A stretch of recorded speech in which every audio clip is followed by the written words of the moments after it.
A blessed day, everyone. I am Widmay Hoyohoy, and I am from BSed English 2A. In this video, I'm going to discuss the poetry and the picture books. But first, let me define what is poetry. Poetry is a type of literature that aims to evoke emotional response in a reader through language chosen or arranged for its meaning, sound, and rhythm.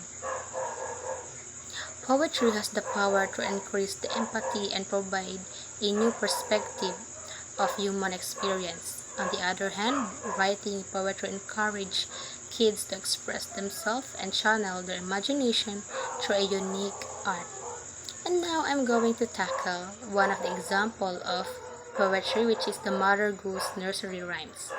It is a collection of traditional rhymes and songs for children that have been passed down through generations.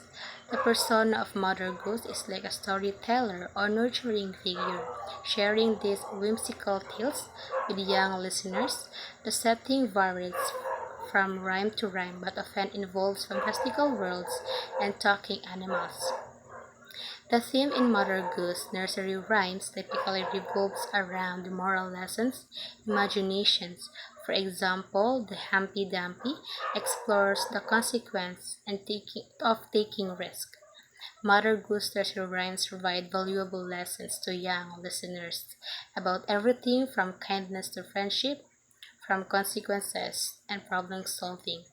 They are beloved part of many children early literary experience, fostering creativity and imagination. Next example of poetry is The Owl and the Pussycat by Edward Lear.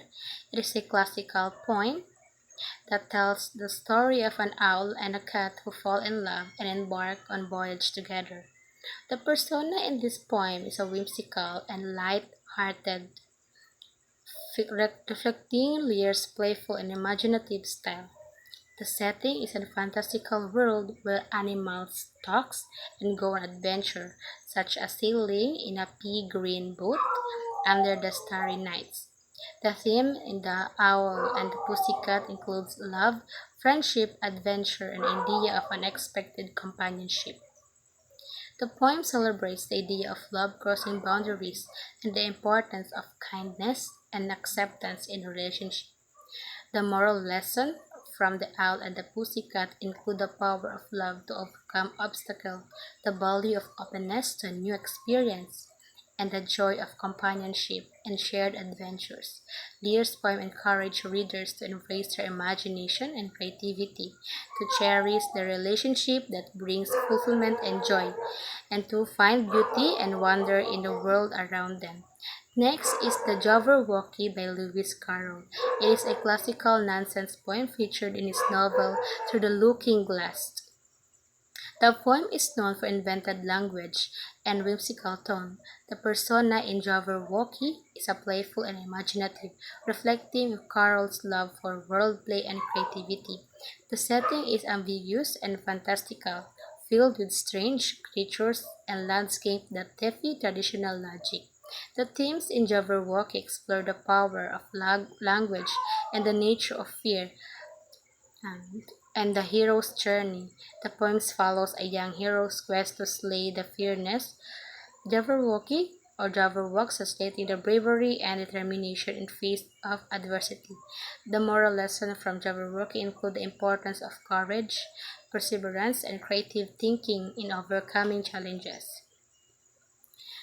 So next we have the Little Red Riding Hood um, by Roald Dahl. However, it is important to note that Roald Dahl did not write the original version of the fairy tale.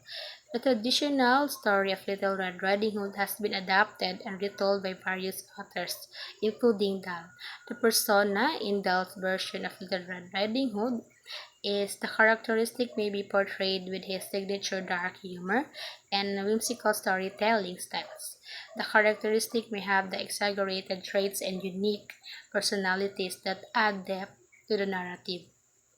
So the setting of Little Red Riding Hood typically takes place in a forest or village where Little Red Riding Hood encounters the cunning wolf on her way to her grandmother's house. The theme commonly themed used in Little Red Riding Hood, including the cautionary tales about the danger of trusting a stranger.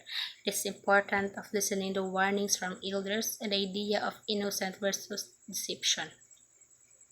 So the lesson in the Little Red Riding Hood often teaches us about the consequences of natively and the importance of being cautious and value of wisdom from the older generation.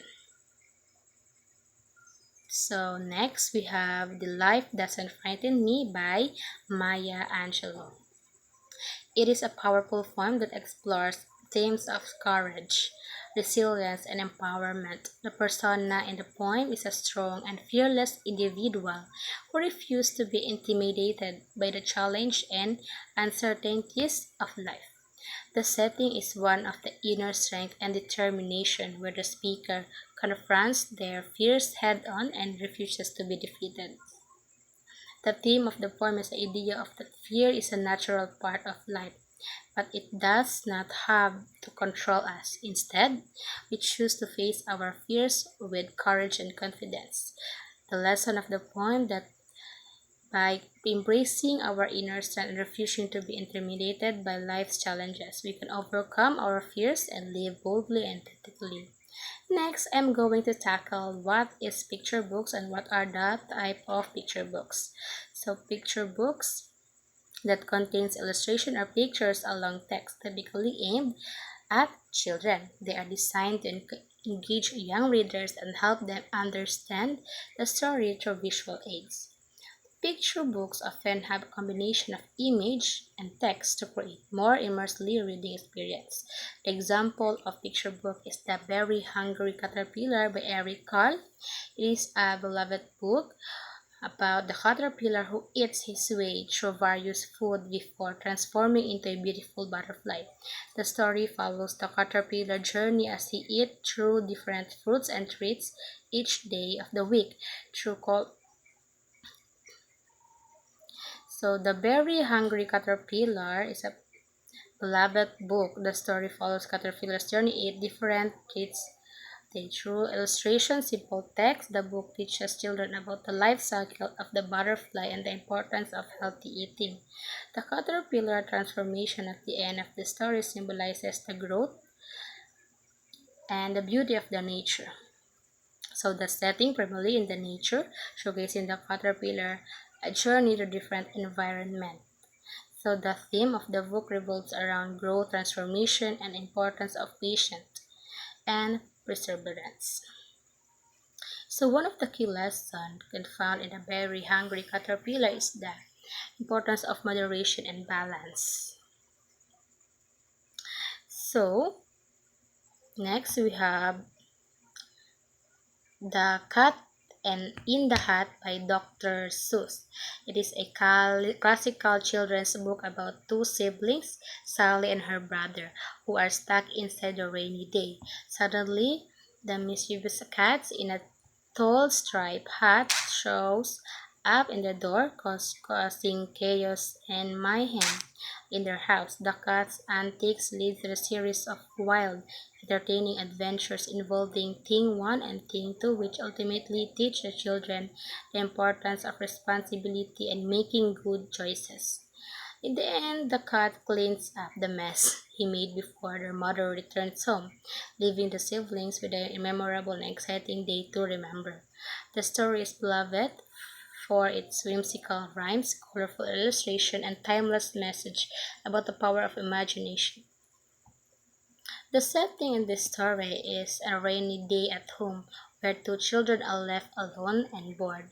The theme revolves around the mischief and chaos as the cat in the hat brings excitement and fun but also create mess. The main character is the cat in the hat who playful and mischievous. The lesson that can be found in the story is about the importance of responsibility in making good choices as the children have to clean up the mess created by the cat hat. So next we have The Giving Tree by Shel Silverstein. It is a heart-warming story about the relationship between a boy and a tree. The tree is selflessly gives everything it has to boy, from its apples to the branches. As she grows older, despite the boy taking advantage of the tree's generosity, the tree continues to give without expecting anything in return. In the end, the boy returns to the tree as an old man seeking solace, and the tree offers itself as a stamp for him to rest. The story beautifully illustrates themes as selflessness, love, and the cycle of life. The Giving Tree by Shel Silverstein is a classic book that tells the story about the boy and the tree. So the main character in the story of the tree, which symbolizes unconditional love and generosity. The boy who started off as a young child grows into an old man throughout the story. His characteristics represent human nature in the different stages of life. The lesson can be learned in a giving tree is the importance of gratitude, selflessness, and the value of giving. It teaches readers about the beauty of their unconditional love and from the joy that comes from helping others without expecting anything in return. So the story serves as a powerful reminder of the importance of kindness and generosity in our relationship with others.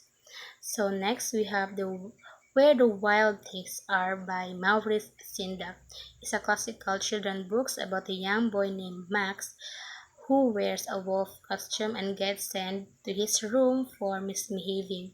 In his room, he imagines sailing to a land of a wild creatures known as the Wild Things. Max becomes their king and has many adventures with them, but eventually decides to return home where he finds his dinner waiting for him. The story explores themes of imagination, childhood, and the comfort of home. It is a beloved tale that has captured the heart of readers for generations.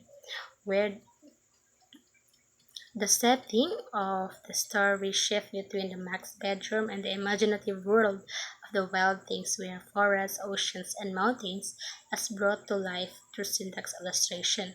The theme of the book revolves around the power of imagination, the importance of controlling one's fears, and the comfort of returning home.